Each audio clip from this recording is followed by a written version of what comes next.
I need to tell you a bit more about Brazilian Drug Dealer 3 before the video begins. Holy f***.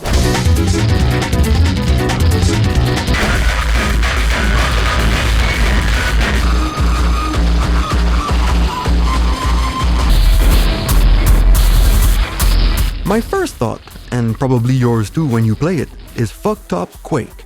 All the enemies are there, the grunt, the enforcers, the fiends, but they've all been reworked to fit the theme of Brazil. The levels are a fever dream, the music is psychotic, and what the fuck? I got sucked straight into it. Yet the deeper I went, the more I realized I wasn't catching everything the game was throwing at me. Sure, I could tell which enemies matched their Quake counterparts, but there were a lot of signs, locations, and enemy designs that clearly meant something tied to Brazil. I just didn't get it, because I knew nothing about the country or its culture. So, I dug in. I asked the game's creator for help to understand and my mind got obliterated by the amount of references packed in. I replayed it with all that knowledge in mind, and suddenly, the overwhelmingly positive reviews made total sense. That's why I'm making this. I want to pass on what I've learned to others who, like me, had no idea about the background behind all this. And while the levels and weapon also have stories worth telling, I'm going to focus on the enemies because that's probably what I'm best at.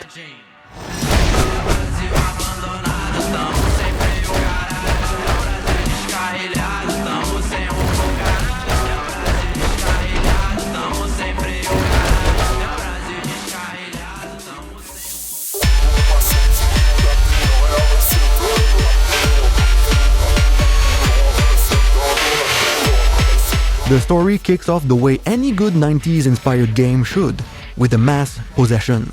But this time, it's not on another planet or in some twisted dimension. Ooh no, this time it happens during a football match. The game is set in a favela, a term used for slums or ghettos in Brazil. These are low-income neighborhoods that often lack proper infrastructure or government support. Crime is a big issue in some of them, but it's important to be clear, not every favela is violent. A lot of people living there are just regular folks trying to get by. That said, in certain areas where the state has little to no presence, drug gangs or organized crime can take over.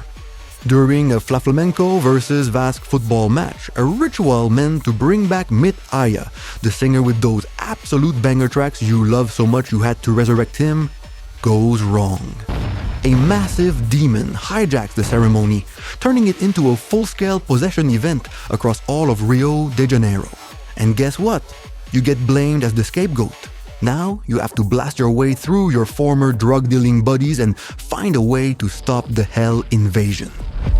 The grunt from Quake, but now they're drug dealers who became possessed after the ritual. The traficantes used to be your friends and partners in crime.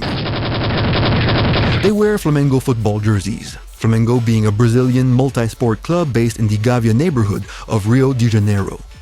It's named after the Flamengo district and is most famous for its professional soccer team.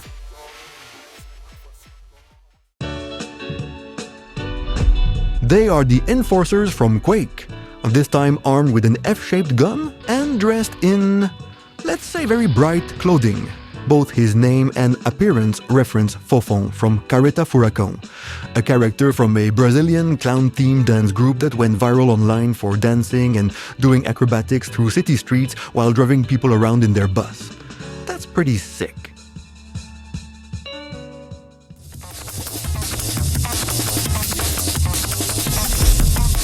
I was confused at first because they don't have swords, but they are definitively the knights from Quake.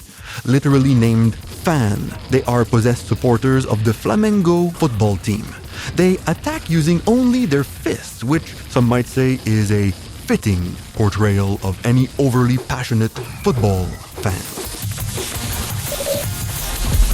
First, thinking this is how they were saying Santa Claus. In Portuguese, it actually translated as crazy drugged fan. He's basically a football supporter who was using snow before getting possessed. Snow powder still dripping from his nose, he became extremely powerful and resistant to damage because of it. He's similar to the regular Torcedor, just much tougher. The capybara, or greater capybara, Hydrocorus hydrocaris, is the largest rodent alive today, native to South America. It usually lives in savannas or dense forests. They look incredibly adorable, but not when they're possessed.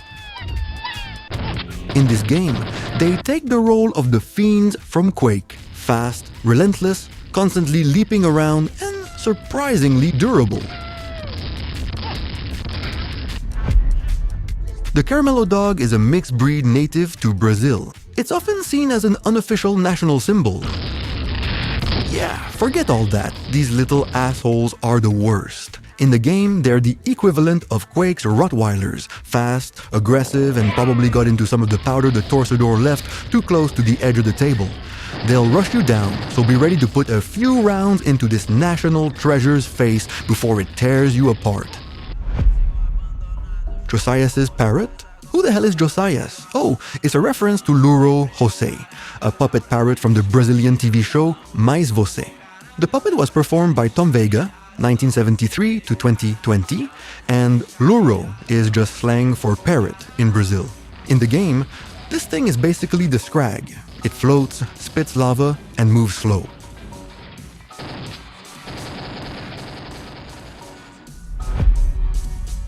Is the Ogre, but now made of Lego and a total asshole. Interestingly, his look is based on the Block Quake mod by Kebi, who gave the devs permission to use it. At first, I figured these were just Death Knights with a joke name, maybe like something about low-budget movies or something. Turns out, Serie B also refers to Brazil's second-tier football league. The Serie B Ghost mocks the team Vasco da Gama, which fans love to joke about for constantly being demoted. I don't know, but it feels like this game is really trying to say something about Brazil and maybe football? Just a hunch. Didn't know Shamblers were into football. Here's another monster making the Flamenco team look bad. Big, bulky, and kind of a threat, but I honestly don't find them as annoying as real Shamblers.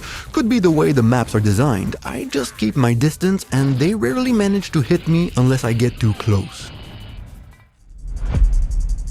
Based on the famous Brazilian folklore figure Sachi Pere, a one-legged prankster who smokes a pipe and wears a red cap that lets him vanish and reappear at will. Usually seen as a mischief maker, sometimes dangerous depending on the region, he's also said to grant wishes if you manage to steal his cap. In this game, he's been possessed and appears as a swarm of zombies inspired by the mummy enemy from Quake's Dissolution of Eternity expansion. Based on the Flapolin, Colorado character, a Mexican television comedy series that aired from 1973 to 1979 and parodied superhero shows, which was very popular in Colombia, Peru, and of course, Brazil. Here though, he's Flapolin. He was cloned and turned into these Plants vs. Zombies style enemies. Basically, the Wrath from Dissolution of Eternity, the Antipiracy hand is inspired by anti-piracy campaigns in Brazil. For people in North America, we all remember those videos that played before movies.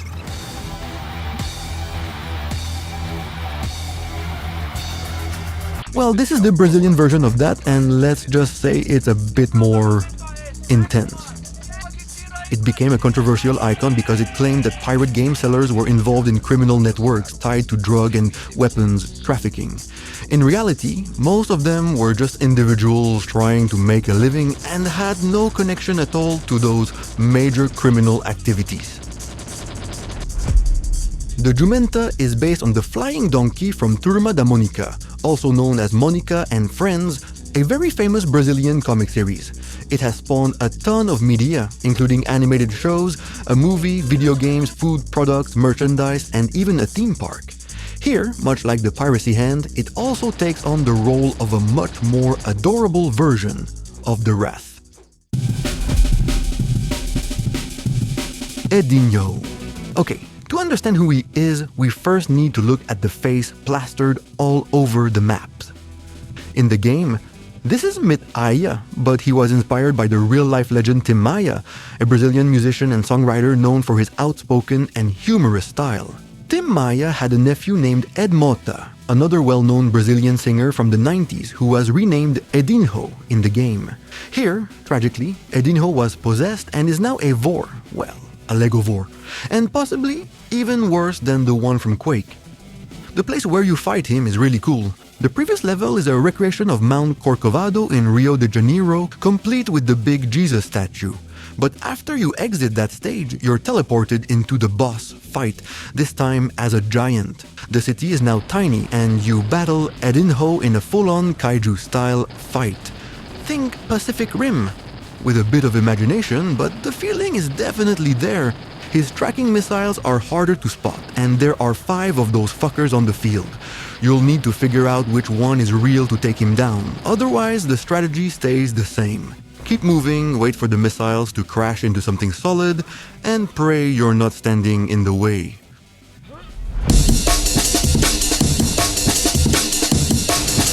The final boss of the game, Vasque Demon, is the mastermind behind the Flamenco fans' possession.